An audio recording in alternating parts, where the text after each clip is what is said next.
یہ مفتی صاحب پتہ نہیں کیسی باتیں کرتے ہیں، شاید پٹڑی سے اتر گئے. کیوں نہیں پوچھتے کہ چادر کیوں چڑھاتے ہیں؟ لیکن سنی کو تو ایک نیا مشغلہ چاہیے، جو نیا مشغلہ شروع ہو جائے اس کو کبھی نہیں چھوڑے گا، اصل دین کو گھر میں داخل نہیں ہونے دے گا.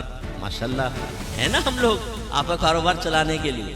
شب براءت یعنی نجات کی رات، عذاب قبر سے چھٹکارے کی رات، کفر پر خاتمہ ہونے سے چھٹکارے کی رات، برے خاتمے سے نجات کی رات.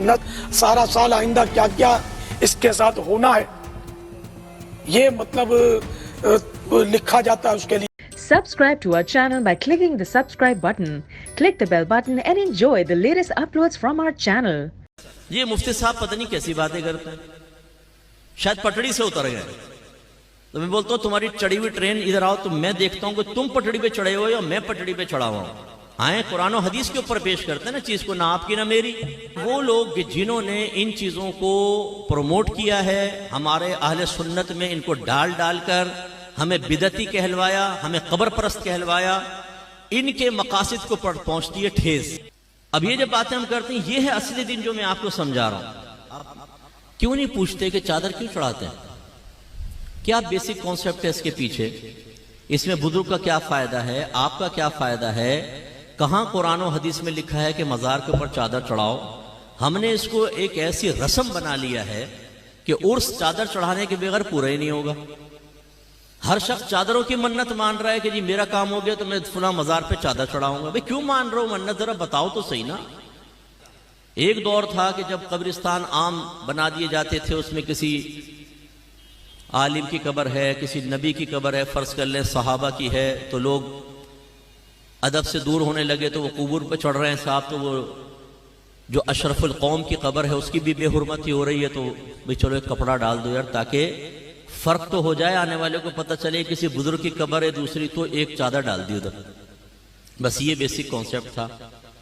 پھر بعد میں جب بزرگان دین فوت ہونے لگے تو لوگ جیسے آ کر فاتحہ وغیرہ پڑھ رہے ہیں، بیٹھ کے قرآن پڑھ رہے ہیں، دھوپ پڑ رہی ہے، تو ارادہ کیا کہ قبہ بنا دیا جائے کہ عمارت صاحب مزار کے لیے، تاکہ لوگ آ کے اس کے سائے میں آرام سے پڑھ سکیں. اور خاص طور پہ جب سال گزرتا تھا جس کو ہم آج کل عرس کہتے ہیں، تو پھر لوگ آئیں گے، بیٹھیں گے، کثیر تعداد ہوتی ہے کہ چلو بھئی پھر ایک عمارت بن گئی.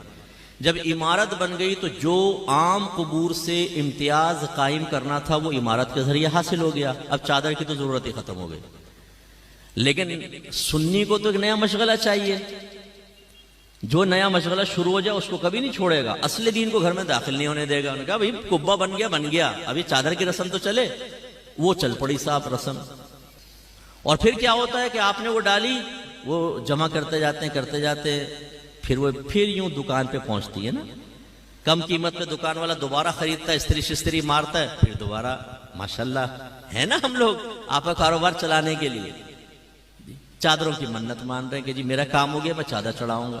علی بھائی ابھی آپ نے درباروں کی بات کی ہے، ویسے تو آپ نے اس پہ بہت زیادہ بات کی ہے، اور آپ کی جو بڑی پہچان ہے ان میں سے ایک پہچان یہ بھی ہے کہ آپ نے اس پہ اچھا خاصا بولا ہے، لیکن پھر بھی کوئی گنجائش ہے درباروں پہ جانے کی یا دم کروانے کی، تعویذ دھاگا لینے کے لیے تعویذ کی شرعی حیثیت کیا ہے، اور مزاروں پہ جانا دم کروانے اس کی کیا حیثیت ہے؟ دیکھیں مزار پہ اگر آپ جا رہے ہیں ان بزرگوں کی بخشش کی دعا کرنے کے لیے تو ظاہر ہے یہ ان کا رائٹ ہے، آپ جائیں اور وہاں جا کے آپ اونچی آواز میں دعا کریں کہ اللہ جو بزرگ یہاں دفن ہے ان کے اگلے پچھلے گناہ، چھوٹے بڑے گناہ جو یہ چھپ کے کرتے رہے وہ بھی، اور جو انہوں نے اعلانیہ کی وہ بھی، اے اللہ معاف کر. یہ تو ہمیں دین نے یہ دعائیں سکھائی ہیں. اگر یہ دعا کوئی کر سکتا ہے اونچی آواز میں اور اس کے بعد کر سکتا وہ صحیح سلامت واپس آ سکتا ہے تو ضرور جائیں. دیکھیں ہم منع کیوں کر رہے ہیں؟ جو جگہ نبی اسلام کی نافرمانی پہ بنائی گئی ہیں ہم آپ کو کیسے الاؤ کریں؟ ہمیں دین کی غیرت منع کرتی ہے. نبی الاسلام کی واضح حدیث ہے مسلم شریف میں تمہیں منع کرتا ہوں قبروں کو پکا کرنے سے، قبروں پر عمارت بنانے سے، اور ان پر بیٹھنے سے. ڈائریکٹ بیٹھنا بھی منع ہے، مجاور بن کے بھی بیٹھنا منع ہے.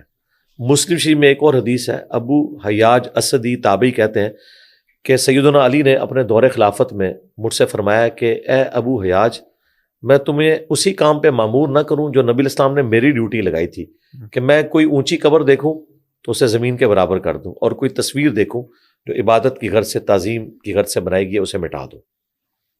اس پہ ہمارے جو صوفی حضرات ہیں وہ کہتے ہیں کہ جی یہ کافروں کی قبروں کا ذکر تھا. حالانکہ امام مسلم نے اس کے ساتھ ہی ایک اور حدیث ذکر کی ہے کہ روڈس کی جنگ کے دوران رومن امپائر کے خلاف عبادہ ابن صامت صحابی تھے، وہ اصحاب کے ساتھ جا رہے تھے، راستے میں ان کا ایک ساتھی فوت ہو گیا، انہوں نے اس کی قبر زمین کے برابر بنوائی اور کہا نبی علیہ السلام ہمیں یہی حکم دیتے تھے، افضل یہ ہے کہ زمین کے برابر ہو۔ بخاری شریف میں ہے کہ اگر اونچی رکھنی ہے ایک بالش تو وہ بھی کچی۔ تو مزارات پہ یہ ہو رہا ہے، اور پھر جو خرافات وہاں پہ ہو رہی ہیں، یعنی وہاں پہ جو بے حیائی کا طوفان بدتمیزی ہے، مرد و عورت کا اختلاط ہے، شرکی ایکٹیویٹی ہو رہی ہیں سجدوں کی شکل میں، اور پھر ڈھول ڈمکے بدکاری کے اڈے کئی بن چکے ہیں۔ سب سے بہترین چرس ہیروئن عموماً درباروں پہ ملتی ہے۔ نبی علیہ السلام کے مزاج کے خلاف ہے۔ سنن ابی داؤد میں حدیث ہے، ایک صحابی نے کہا یا رسول اللہ میں نے یہ منت مانی ہے کہ مقام بوانا پہ اونٹ اللہ کی راہ میں قربان کروں گا، ایک روایت میں 100 اونٹ۔ آپ نے فرمایا دیکھنا وہاں کہیں زمانے جاہلیت میں کوئی میلہ تو نہیں لگتا تھا، یا کسی زمانے میں یہاں بت کی پرستش تو نہیں ہوتی تھی؟ اچھا، انہوں نے آگے سے نہیں پوچھا یا رسول اللہ اگر ہوتی بھی تھی تو دین واٹ، اب تو نہیں ہو رہی۔ آپ فرمایا پہلے اگر کہیں ہوتی تھی نا تب بھی وہاں نہیں جانا، کیونکہ اس سے پھر لوگ کیا پلی لیں گے کہ وہ شاہ صاحب دی یاد تازہ بھی ہوتی ہے، بزرگوں دی یاد تازہ بھی ہوتی ہے۔ آج کے زمانے میں اگر میں لینگویج میں بولوں تو وہ نبی جو آپ کو اللہ کی نام کی قربانی بھی نہ کرنے دیں میلے ٹھیلوں کی جگہوں کے اوپر، وہ آپ کو کیسے الاؤ کریں گے کہ ایسی جگہیں جہاں پہ یہ خرافات ہو رہی ہیں۔ رہا تعویذات والا معاملہ، اسلام میں تو تعویذ کا کوئی کنسیپٹ اس حوالے سے نہیں ہے کہ آپ نے اسے لٹکانا ہے۔ ٹھیک ہے، قرآن میں ہے کہ شہد میں شفا ہے، اس کا کوئی مطلب یہ نکالے گا کہ شہد کی بوتل آپ گلے میں لٹکا لیں گے؟ ایک بیوقوف آدمی بھی کہے گا بھائی اسے چاٹو۔ تو قرآن جب کہہ رہا ہے قرآن میں شفا ہے، تو اس سے شفا حاصل کرنے کا طریقہ، جس طرح شہد سے شفا حاصل کرنے کا طریقہ چاٹنا ہے، قرآن سے شفا حاصل کرنے کا طریقہ بھی تو اللہ کے نبی بتائیں گے نا، پڑھنا جی وہ بتایا اسے پڑھنا اور وظائف۔ صحیح بخاری میں آیا نبی علیہ السلام رات کو سونے سے پہلے المعوذات، 3 تعویذ، 3 پناہ دینے والی صورتیں، آخری 3 صورتیں سورۃ الاخلاص، سورۃ الفلق، سورۃ الناس 3 دفعہ پڑھ کے ہاتھوں میں پھونکے جسم پہ ملتے تھے۔ اور مسلم شریف میں حدیث ہے نبی علیہ السلام کے گھر والوں میں سے کوئی بیمار ہوتا آپ یہی 3 صورتیں پڑھ کے اسے دم کرتے تھے۔ دم کرنا سنت ہے، تعویذ بھی سنت ہے، یہ والے تعویذ، یہ نہیں کہ قرآن لکھ کے آپ گلے میں لٹکائیں گے یا اس کی نمبرنگ کریں گے، ان کا کیا لینا دینا قرآن و سنت کے ساتھ۔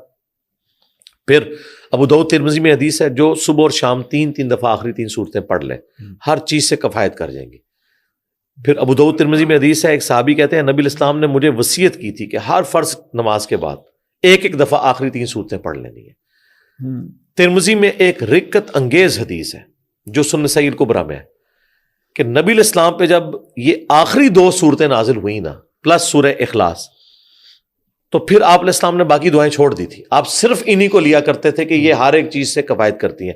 میں ان سٹوڈنٹس سے، ان لوگوں سے جن کے پاس زیادہ ٹائم نہیں ہوتا، یہ ریکویسٹ کروں گا آپ کچھ سنت اذکار نہ کریں، ہر فرض نماز کے بعد آخری 3 صورتیں پڑھ لیں اور صبح و شام 3 دفعہ پڑھ لیں۔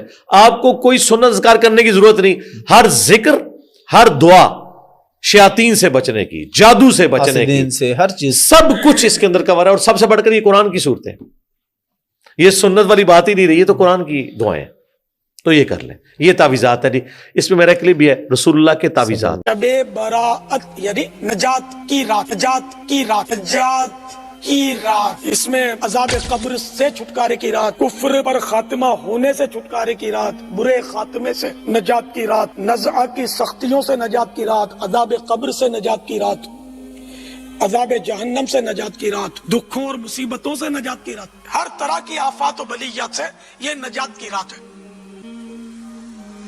اور اس رات جو ہے نا، یہ قسمت کے فیصلے ہوتے ہیں، قسمت کے فیصلے ہوتے ہیں، قسمت کے فیصلے ہوتے ہیں۔ سارا سال آئندہ کیا کیا اس کے ساتھ ہونا ہے یہ مطلب لکھا جاتا ہے اس کے لیے۔ یہاں تک 14 اور 15 شعبان المعظم کی درمیانی رات جسے شب بارات بھی کہتے ہیں، یہ بارات عربی کا لفظ ہے، چھٹکارے کی رات۔ ان کا کلیم ہے کہ یہ جہنم سے چھٹکارے کی رات ہے۔ لیکن اس ساری ڈسکشن کا سب سے خطرناک پہلو یہ ہے کہ شب برات کے بارے میں، یعنی 14 اور 15 کی درمیانی رات جسے ہم 15ویں رات کہتے ہیں شعبان کی، جو کلیم کیا جا رہا ہے نا کہ اس رات میں تقدیر کے فیصلے ہوتے ہیں، رزق لکھ دیا جاتا ہے، کس نے مرنا ہے، کس نے پیدا ہونا ہے، یہ ساری باتیں لکھ دی جاتی ہیں۔ یہ سارے کے سارے کلیم، حتیٰ کہ یہاں تک کلیم کیا جاتا ہے جی قرآن 2 دفعہ نازل ہوا ہے، ایک دفعہ لوح محفوظ سے جو ہے وہ پہلے آسمان پہ، اور اس کے بعد پہلے آسمان سے نیچے، وہ کہتے ہیں وہ جو پہلے والا اوپر والا حصہ نازل ہوا ہے وہ بھی اس رات میں ہوا ہے. یہ سارے کے سارے کلیم قرآن کی روح سے بالکل غلط ہے.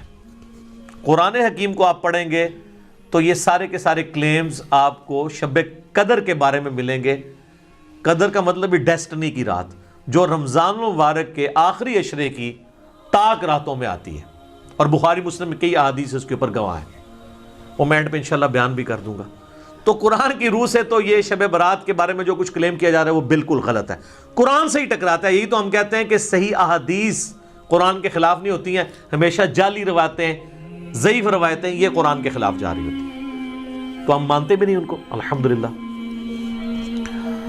میرے بھائیوں، جہاں تک اہل تشیع کا تعلق ہے، 15 شعبان کی رات آپ کو پتہ وہ بھی انا رہے ہوتے ہیں، دیگیں کھڑک رہی ہوتی ہیں، ایسے پورا سال ہی دیگیں کھڑکاتے رہتے ہیں.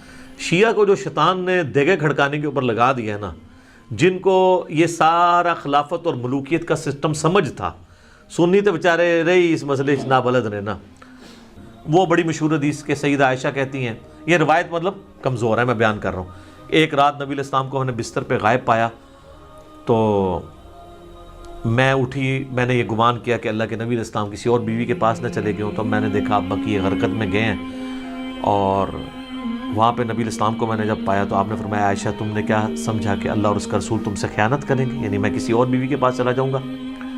آپ صلی اللہ علیہ وآلہ وسلم نے فرمایا عائشہ یہ آج شعبان کی 15ویں رات ہے، اس رات اللہ تعالیٰ آسمان دنیا پہ تجلی فرماتا ہے اور بنی کلب کی بکریوں کے بالوں کے برابر لوگوں کی مغفرت کر دیتا ہے. تو یہ وہ حدیث ہے. ویسے قبرستان جانا ٹھیک ہے، مسلم شریف میں اوپر تلے 10 احادیث ہیں، اسی کو سپورٹی بالکل اسی طرح کی ایک حدیث ہے جس میں اما عائشہ نبی علیہ السلام کے پیچھے گئی ہیں، تو اس میں وہ کہتی ہیں کہ نبی علیہ السلام نے بقیع غرقد کے مردوں پہ 3 دفعہ یوں ہاتھ اٹھا کے دعا کی. قبرستان میں ہاتھ اٹھا کے دعا کرنا بھی سنت، رات کے وقت جانا بھی سنت، اور اس میں آگے الفاظ ہیں کہ جبرائیل علیہ السلام میرے پاس اللہ کا پیغام لے کے آئے تھے کہ بقیع غرقد والوں کے لیے دعا کرو مغفرت کی. نبی علیہ السلام نے قبرستان جانا ٹھیک ہے، وہ عام دنوں میں آپ جائیں، اس دنوں میں لوگ وہ پھولوں والوں کی بھی چاندی ہوئی ہوتی ہے، کس طرح ٹریفک بلاک ہوئی ہوتی ہے اور لوگ جا رہے ہوتے ہیں، اس ایک خاص رات میں جانا کوئی ثابت نہیں ہے، ویسے آپ ضرور جائیں. اچھا، تو یہ حدیث کمزور، اس کے علاوہ تو بہت کمزور ہے، یہی سب سے مضبوط ہے جو پیش کرتے ہیں. ایک سنن ابن ماجہ میں 1390 ہے اور مشکات میں 1306 ہے، جسے البانی نے ضعیف جمع ضعیف لگا کے حسن درجے تک پہنچایا ہے کہ جی اس رات اللہ تعالیٰ سب کی مغفرت کر دیتا ہے سوائے شرک والے کے اور مسلمانوں کا کینہ دل میں رکھنے والے کے. تو البانی نے حسن کہہ دیا، تو وہ بریلوی کہتے ہیں جی البانی صاحب نے حسن کہا ہے. البانی صاحب نے ضعیف جمع ضعیف حسن کہا ہے، حالانکہ انتہائی ضعیف روایت ہے. اس میں 2 سکم ہے. نمبر 1، 2 راوی ہیں، دونوں ان نون ہیں، مجہول، زبیر بھی اور عبد الرحمن بھی.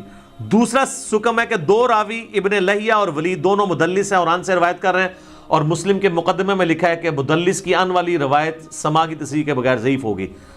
تو یہ شیخ زبیر صاحب نے اسی لیے مشکات کی 1306 کے نیچے لکھا ہے کہ ظلمات میں ڈوبی ہوئی روایت ہے، یعنی یہ ضعیف نہیں ہے، پکی ضعیف ہے. علم بہت ہے، میرے کو علم ہے، ڈگری انجینئر ہاں، میں مرزا، میں پلمبر ہاں. پلمبر بھی اگر کہنا چاہتے ہیں تو ٹھیک ہے، وہ پلمبر ٹوٹیاں تو تہاڈیاں کسیاں نے. ادب بابے شاہی کوئی نہیں، ماں تے شاہی کوئی نہیں، فلانا تے شاہی کوئی نہیں. نہ نہیں، نہ میرے نبی سا ہے ہی کوئی نہیں، تیرے بابے تے شاہ ہی کوئی نہیں. میں کہ تیرا ابا تے ہے ہی کوئی نہیں، کہ میرا ابا ہوا ہے جی دی قبر مدینے چ ہے صلی اللہ علیہ وآلہ وسلم. تو دس تیرا ابا کون ہے؟ تہاڈا کوئی نواں ابا آندا ہے اپنا نا ٹھوک کے وچ ٹوٹ جاندا ہے. او تو کتھوں آ گیا، او کی بلائے ہوئے؟ کافی پریشان ہے، اور ظاہر ہے کہ اتنا مشکل وقت فرقوں نے کبھی نہیں دیکھا تھا. بابا جی خادم حسین رضوی صاحب کہا کرتے تھے تو سب تو بڑا ذلیل ہے کائنات. بابا جی خادم حسین رضوی صاحب کہا کرتے تھے اور سورا بابا جی خادم حسین رضوی صاحب کہا کرتے تھے وہ ایک منڈا ہے نیٹ دے اوتے ہوندا ہے تے او کہندا ہے کہ لبیک دسی گا انج نہیں، ساڈی مرضی ہے، جس طرح مرضی لبیک کے بھی ہے. ایک بندہ سنا نیٹ پر وہ کہتا رہتا تھا بیک پر وقف کیوں کرتے ہیں؟ میں کاسی کر رہے ہیں، وقف اسی کیتا ہے تیرے ڈیڈے کیڑا پر. یعنی جواب نہیں ہے بجائے اپنی غلطی ماننے کے. نچن والیاں دے منڈے کدی دین تے پہرا دے سکدے